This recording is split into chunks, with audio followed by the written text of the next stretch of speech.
a guy, listen, all offseason, everybody thinks they know everything. And I'm prattling on about how I love the Eagles and this person loves the Bengals and that person loves the Lions. Well, our guest today, Aaron Schatz of FTN Fantasy. He's a creator of DVOA. He still writes a gambling column for ESPN. He is the lone voice in the wilderness who liked the New Orleans Saints. They are now 2-0. He also, shockingly, well, not so shockingly, like the Patriots who are in his backyard, and they're a feisty 1-1. Aaron Schatz, how are you, man?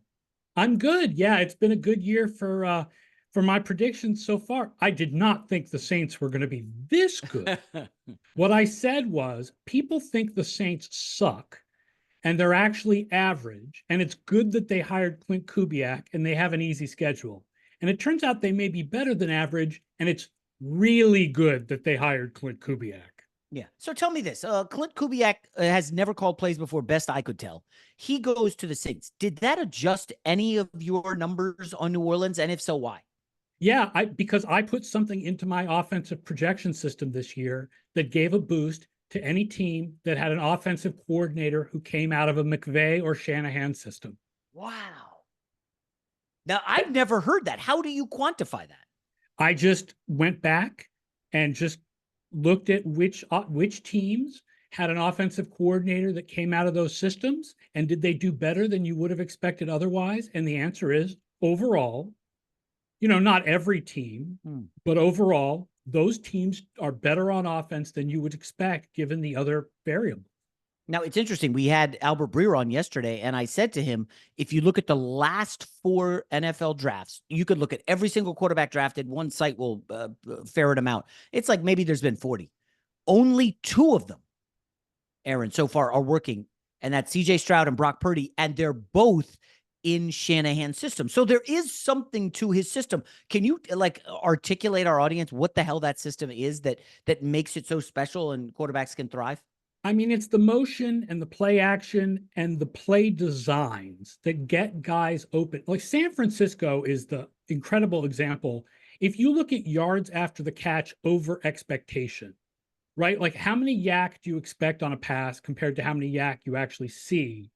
They lap the league year after year after year. Like he just gets guys in places where they are open and they are there to get yards after the catch. And the Saints were terrible at yards after the catch last year. And this year, they're much better at yards after the catch with Klint Kubiak calling the offense. And we know historically about how the Shanahan offenses are plug and play with running backs. I mean, they're better when you have a great running back like Terrell Davis or Christian McCaffrey, but you can throw in Jordan Mason or Orlandis Gary or Mike Anderson, and you get rushing yards. Like the blocking schemes work and the play action works for the passing. And look, Kevin O'Connell has made Sam Darnold look good, for crying out loud. Like it's kind of amazing. Now, Klint Kubiak again, like the problem is when you get a guy who's looking awesome as an offensive coordinator, instantly everybody wants to hire him, right? Because he wants to be a head coach. So we saw Ben Johnson become the most coveted name, and he turned down everybody. Aaron, maybe it's me. It's definitely early, but so far through 2 games, I would say Ben Johnson has looked a little either predictable or defenses have kind of solved what he's doing. But have you seen a little regression from the Lions in the NFC? Yes. Oh, their offense hasn't been as good in the first 2 games as you expected it to be going in to the season. Which is interesting because the biggest question mark they had going into the season was Jameson Williams. Could he be a guy? And he looks like he kind of is, but they're still not as good as you would expect. But again, just 2 games. The larger sample of Detroit over the last couple of years is that this is a really good offense. So I'm not really worried about them in the long term. You're absolutely right about the offensive coordinator thing, though. If the Saints continue like this, you are looking at the next head coach of the New York Giants. In 1 year, you think that quickly? I mean, I'll tell you, as a Patriots fan, I understand that Gerard Mayo was the guy in waiting and all that, but I wanted them to go out and hire someone off the Shanahan tree. Like that just seems to me to be the best way to go now in the NFL, is to hire someone off the Shanahan or McVay tree to either be your head coach or your offensive coordinator. regardless of whether they called plays or they were just along for the ride or what have you. No, That's because the way Mike to go. McDaniel was just along for the ride, effective, and look at how good he is at calling plays in Miami. Interesting. Let me push back a little on McDaniel. Last year at the end of the season, we started to see a little bit of defenses doing better again. I mean, they weren't dropping 70 all season, nor should anyone. But this season, early, McDaniel's offense has not looked great. They really struggled against the Jags. They did end up with like 400 yards. And then same thing against the Bills. And now Tua's out. I wonder, is the bloom a little off the rose for McDaniel in Miami? Well, I don't think he can do for Skylar Thompson what he does for Tua Tagovailoa. I mean, I don't expect them. I expect them to struggle for the next 4 weeks. I don't know if Thompson can get. Yeah, I mean, they'll get Hill open and they'll get, they'll get Waddle open, but I don't know if Skylar Thompson can get them the ball. And Seattle, by the way, they play Seattle this week. Seattle has been really good in coverage in the first couple of weeks, like really good at pass coverage. So that's not the first team you want to put Skylar Thompson against. Well, so I like Seattle this week a lot. However, the line's going against me, Aaron. And have they been really good in coverage, or have they faced Bo Nix and Jacoby Brissett? Well, okay, that's true. That's true. They have faced Bo Nix and Jacoby Brissett, but they've also been really good in coverage. And by the way, now they're facing Skylar Thompson. Right? They're not. This is not. Hey, they faced Bo Nix and Jacoby Brissett, and now they have to face CJ Stroud. Are they going to be as good this week? Yeah. No, they're facing Skylar Thompson. They're going to be as good this week. Okay, you mentioned CJ Stroud. Let's quickly pivot to the Texans. They've got a fascinating game against the Vikings, but their offensive coordinator Bobby Slowick, really impressive stuff last year. My only criticism, and it's because I had the Texans -6.5 on Sunday Night Football, and they Slowick really screwed around with play calling, and Cam Akers didn't help with the fumble. But I just detected a lot of basic first down runs. That does not seem like a tenet of the Shanahan system. What are you seeing from Slowick in Houston? They do run a lot on first down. They do. They run a lot on first down. They run more than other teams, and they go under center more than other teams, the teams that are from the Shanahan and McVay system. So I think Slowick is a good offensive coordinator. I mean, listen, he's been blessed to have it's hard to separate what's the coordinator and what's the quarterback and what's the receivers, but he's been blessed to have a talented quarterback and a talented group of receivers. Nico Collins it turns out is fantastic. Oh my gosh, yeah. And so, I don't think it's all Slowick, but I mean, Slowick is somebody, if I had a team and I needed a head coach, Slowick is absolutely someone I would look at right now. Okay, Slowick or Kubiak? I mean, it would honestly depend on the interview, but those might be the first two guys I look at. Wow. That's where what about, okay, so Kevin O'Connell came from, is he more McVay than Shanahan? I think he's more McVay. He was with the Rams, yeah. So what he's done, I mean, I have to look at the Vikings every single week as a potential bet because he's so damn good. Now we don't know about Justin Jefferson. Hawkinson's still out. Jordan Addison's hurt. I don't know about their chances against the Texans this week, but the line is a little bit short. It's only 2.5 last check. Any thoughts on Texans Vikings? Yeah, I would take the Texans. I do, and I like the Vikings more than the market before the season. Our projections had them, for example, we had them higher than the Bears, which I had to defend a lot of the preseason. But they're a very average team, and Houston is really a top team. If you look at what they did last year, considering that they led the league in injuries last year, and so you think of a healthier Texans team combined with what they've done in the first two games, they look really good right now. In fact, this is a little bit crazy because my numbers get a little wacky this early in the year. We currently have the Texans as our Super Bowl favorites. Oh, come on. Favorites? Yeah, slightly ahead of the Bills and the Chiefs. Yep. Okay, so here's my issue with that. Among other things, Aaron, they didn't cover in the opener against the Colts, and they didn't cover or push, depending on what number you got, the second week. Does against the spread and any of that stuff matter in your system, whether they're exceeding? I look more at how teams play, the underlying stats of how teams play than what the final score is compared to the spread. Right. I mean, it's an interesting point, but with just two games, I just think Houston is better overall. And I'm worried about those injuries you were talking about from Minnesota, because I think Jefferson's playing, but they do add up after a while. No Addison, no Hawkinson. You're really depending a lot on Naylor Yeah, he was a hot pickup this week in fantasy. By the way, are you doing fantasy this year? Yeah, I'm in a couple of different leagues. How are you faring so far? Well, in two of them, Christian McCaffrey was my first pick. So Oh dear. in one of them, I have both. I do a league with my friends from college called the Multi League, where we draft football players, baseball players, and basketball players all at the same time. What? You draft for all three sports, and then whoever has the highest finish between the three, you average your finish in the three sports, and whoever's the highest wins. That sounds kind of cool. I've never heard of that.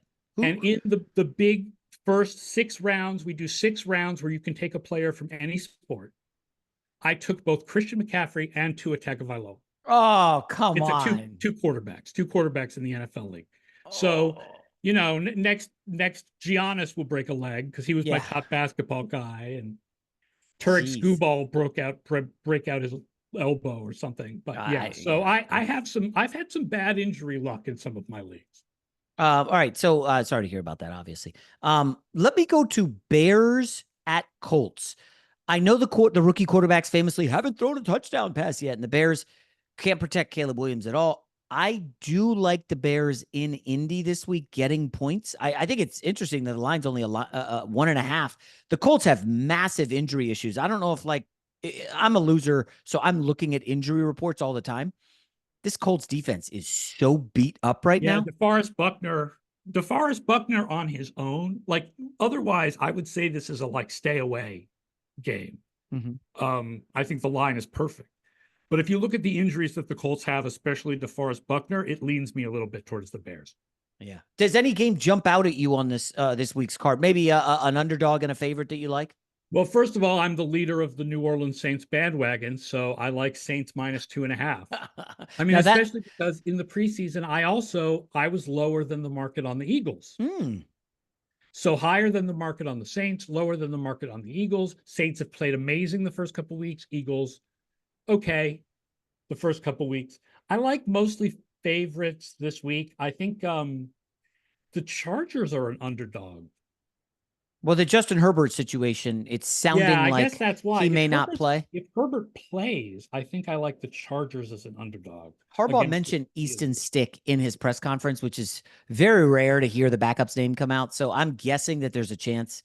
Listen, you got the Chiefs on deck. You got TJ Watt here. I don't think you take a chance, right? You take your 2-0, you start Easton Stick, and maybe the defense pulls off something. But let me quickly go back to the Saints game. So the look-ahead line, I believe, was Eagles -3. Yes. 2.5. Now it's 3. I don't remember what. 3.5. Okay. Now it's Saints -2.5. Aaron, if the Eagles and Sirianni decide, hey, instead of throwing to Barkley, we're just going to run twice. It was 3rd and 3 or something. You could have just run twice, milk clock. Even if you don't get it, Kirk Cousins would have to go 95 yards with 30 seconds. Yes. If the Eagles do that, or Barkley just catches the ball, then I wonder if this line isn't as changed because there's no Atlanta heroic comeback, and the Eagles are 2-0 and Atlanta's 0-2 and the sky's falling. We're inches away from, I think, a big narrative being changed. Doesn't that lead you to the Eagles just a little bit? I agree with you because here's the thing. We have more information about the Eagles defense because of Sirianni's decisions that gave the ball back to Atlanta. If they had iced that game, we never would have had that final drive by the Falcons. We would think the Eagles defense is better than it actually is, but they gave up that final drive, which is a bad thing, and which suggests that their defense, they are 31st in defensive DVOA so far this year. The offense has been strong, but the defense has not, despite the fact that Quinion Mitchell has been good, for example. But they have no pass rush. Bryce Huff hasn't really blown up yet, really made havoc yet. And the defensive line has been a little bit underwhelming. And I think that the Saints can score on them. Yeah, that's interesting. They faced Jordan Love and Kirk Cousins, two, probably top 15 quarterbacks. Is that fair? It's hard to know about Cousins because it's hard to know what the deal is with the Achilles and how healthy he is. But when healthy, Cousins is the 12th best quarterback. By the way, this is more about tendencies, but are you shocked that they only blitzed Cousins once on that final drive? A guy who couldn't freaking move in the pocket last week, okay? And now you're not blitzing him. You're just dropping back. He could pick you apart. He's got a good arm. I was stunned at I that. guess they Vic did Fangio that decision. probably because they felt like they were in a bend but don't break situation where, since they had to give up a touchdown to lose, that they were okay giving underneath stuff up. Man, Cousins only took one underneath. Everything else was on the outside, and they got out of Yeah, I bounds. didn't say it worked. Yeah. Okay, how about this? You gave a favorite in New Orleans that you like. Is there a dog? I mean, you said kind of Chargers, but I said Chargers if Herbert plays. Yeah. I do mostly like favorites this week. The closest other thing to a dog that I like is Green Bay +3. Yes, I like that against as well. Tennessee. If LaFleur can actually game plan for Willis as good in game 2 as he did in game 1, and there's some argument to be made that Tennessee knows Willis's tendencies because he was there, and that might make it harder for LaFleur to figure out how to game plan to make Willis look good. But I thought that would be impossible to make Willis look good. And Willis has had strong numbers like when he threw. And of course, they ran most of the time, and it was just really good. So I guess if I had to take a underdog this week, I guess I would take Green Bay +3. And then the other one, I really don't think they're going to win, but I guess Patriots +6.5. Okay. All right. Fine. Let's do the game this. might be closer than that. There may be a backdoor cover or something. Like that's a closer game than I think the line. So let's go to the Patriots. I was saying this is like a 4-win team. I thought Mayo could be one and done if they're picking number 1 again. Mayo clunky in the preseason, Aaron, with his whole clunky in this last game too. Clunky in the last game, yeah. Too. Yet somehow they are 2-0 against the spread and looking feisty. I'm nervous about I hate to say it. I bet the Patriots getting 6.5, but I'm curious. What have you seen that's a positive from the Patriots? Why were you high on them in the preseason? The main reason I was high on them was that we had their defense projected to be really, really good. Before the Judon trade, we had their defense projected 3rd. After the Judon trade, that dropped to 9th. After the Judon trade and the Barmore blood clots. And now they've lost Bentley too, the linebacker. So they're having some injury problems, but that is still a good defense. And the offense is just not going to make as many mistakes as last year with Brissett. There's no ceiling, but the floor is much higher and they can run the ball. So they're going to run the ball. They're going to shorten games. They're going to play good defense, which means they're going to be feisty and they're going to win a game or two that they shouldn't win. Like I can pretty much guarantee you, they are not going 0-6 in the division. Okay. Like, I thought that was a lock. Are the other 3 teams better than them? Yes. Will they stir up and somehow win one of those games? Yes. Let me ask you about the Jets, who, and this is, I don't know where you are on Pro Football Focus if you even look at their stuff, but they somehow have Aaron Rodgers graded out as the 5th best quarterback out of 33 in the league. And that to me is a bit of a red flag. Listen, Aaron Rodgers he's looked better than Kirk Cousins, if you will, outside of the one Cousins drive. Yeah. But 5th best quarter, graded out as the 5th best quarterback. That's insanity because he had a couple of easy tosses against the Titans. The offense feels a little limited, does it not? Maybe they feel like he's getting the ball to the receivers and the receivers just aren't making it happen. I mean, when Williams is not 100%, and so maybe Lazard is your number 2. That's a real, it's just the Garrett Wilson show, and then everybody just double Garrett Wilson, and you're okay as long as Breece Hall doesn't escape from the backfield or something. So maybe they feel like he's just not being helped enough by his receivers. But eye test of what I've seen from the Jets, I wouldn't say that Rodgers is currently the 5th best quarterback in the league. Yeah. Absolutely not. That being said, one of the smartest things you have always said is that defenses year to year do not hold up. There is a drop off. Offenses are more predictive year to year. And case in point, the New York Jets defense, which was by some metrics best in the league, second best, whatever you want to call it, they're terrible so far this year. Can you explain it? Yeah, they're really having trouble with the run, which is shocking given the Williamses is. Mosley's injured now, I guess. It really is the inconsistency of defense. And this is a defense that I thought would would get around the inconsistency. We still had them projected really, really good. But the inconsistency of defense, they depend a lot on the three corners. So if the cornerbacks are hurt, you can avoid Ahmad Gardner and go after backup cornerbacks. If there's no DJ Reed or Michael Carter, I think they'll do better over the more than 2 games, but the run defense has been the biggest problem. Yeah, if I'm the Jets against the Patriots here, I don't think this is a difficult game plan. I'm fine Manning, Polk, and Osborne and Douglas. Individual, and I'm stacking the box and saying, Jacoby Brissett, I double dog dare you to beat me over the top. And if you do, we tip your cap to you. You know what? We're confident in our offense. That's everybody's game plan against the Patriots. But yeah, why is it not working? Is the Patriots offensive line better than we thought? I think the left side of their line is certainly at run blocking, they're better than we thought, although there's no Vidarian Lowe this week. It's going to be the rookie Caden Wallace at left tackle. Yeah, he played a whopping 11 snaps. And that's a 3rd-round pick. That's not like a first-rounder either.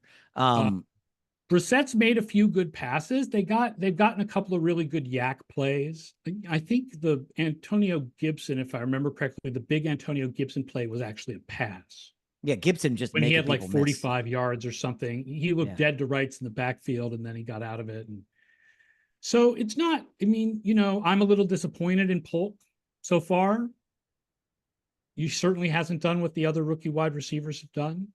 I mean, yeah, he was drafted later, but still, it's a little bit disappointing. But you'd like to see them get the ball to Demario Douglas more. But again, they're feisty. They're going to finish like 6-11, but it's still better than people expected. Certainly. 2 more quick ones. Carolina at the Raiders. Can you back Andy Dalton on the road? I don't know what to make of the Raiders. That lucky comeback against the Ravens, I guess, down 10 in the 4th quarter, and then they storm back to win. Can you get involved with the Panthers here? Yeah, I can actually. Wow. I think there's more. I think the Panthers have more. Without Bryce Young, they have more than you think they have. Without Bryce Young and without Derek Brown, and I don't think Las Vegas is very good. 5.5 seems a little bit too big for me. I think the game of the week, I know a lot of people will say Baltimore, Dallas, but I'm just fascinated by Lions, Cardinals. We already talked about Ben Johnson underperforming. Arizona has looked really, yes. Dude, Aaron, they led, I think the Bills 17-3 and then the Rams like 24-3. They're coming out and throwing haymakers. Did you expect this or see this coming? No, this one I did not. Because we were like, Murray hasn't really been that good for a year and a half. So we were like, I don't know if Murray is that guy anymore from the first half of 2021 or whatever. It's like been a while since Murray was really good, but he's been really good. It's only 2 games and not great defense, but he's been really good. Like, you think that the Saints is sustainable because you like Kubiak.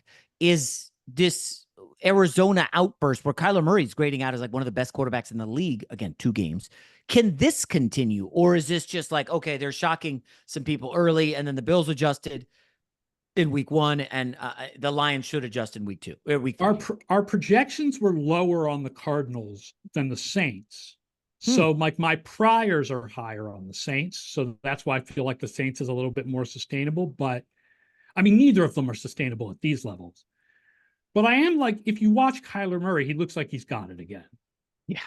And so I don't want to like go on record as doubting it. Like it's definitely a possibility that this is for real. Yeah.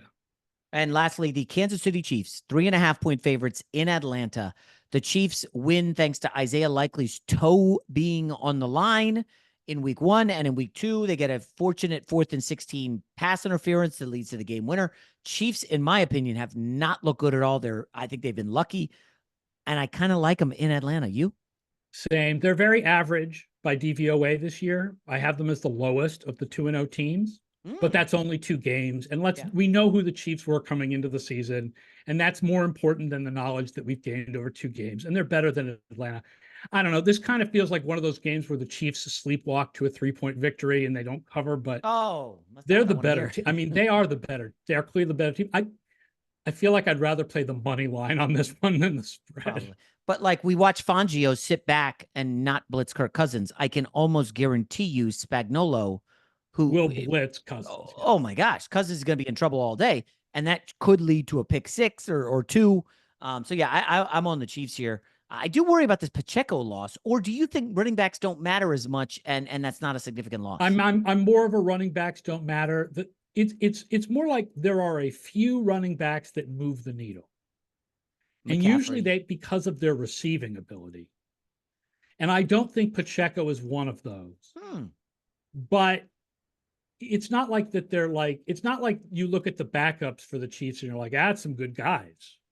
So there may be a drop here. So you're saying you didn't grab Steele in fantasy, huh? I didn't grab Steele in fantasy, but I picked him up. You're going to see a lot of Samaje Perine. I Really? wouldn't be surprised if there's a good amount of Perine. I thought they picked up Kareem Hunt too, and they're like, "Oh yeah, they did pick up Kareem Hunt. I don't know if he'll play this week or if they'll wait till next week on that." Steele did fumble, so it's a wasted pickup, but I just need to handcuff just in case. Just in case. All right, Aaron Schatz, FTN Fantasy, amazing stuff. Are you still doing like late night shows? I remember you went on Seth Meyers. I'd love to go back on again. We just have to get his bookers to call me, man. No, that's all it takes. I'm doing this. I forgot to ask, do you do any handicapping of like the election or any of that stuff? No, NFL is my life. I don't even do college football. Interesting. Cause I know we're less than 2 months away from the election, and Nate Silver puts his stuff out there. I just didn't know if you had an algorithm or anything. No, I don't do anything other than NFL, man. It's complicated. If you wanted to get into that, you have to really throw yourself into it. Yeah. And it's gross. All right, Aaron, take it easy. Thanks a lot. Icky. Good. It feels a little bit. The NFL sometimes feels a little icky because of CTE and stuff. Election feels really icky to be involved in. Extremely icky. Yeah. I would say good luck to your Patriots, but they're playing the Jets, so no. I got my Jets t-shirt on. All right, buddy, take it easy.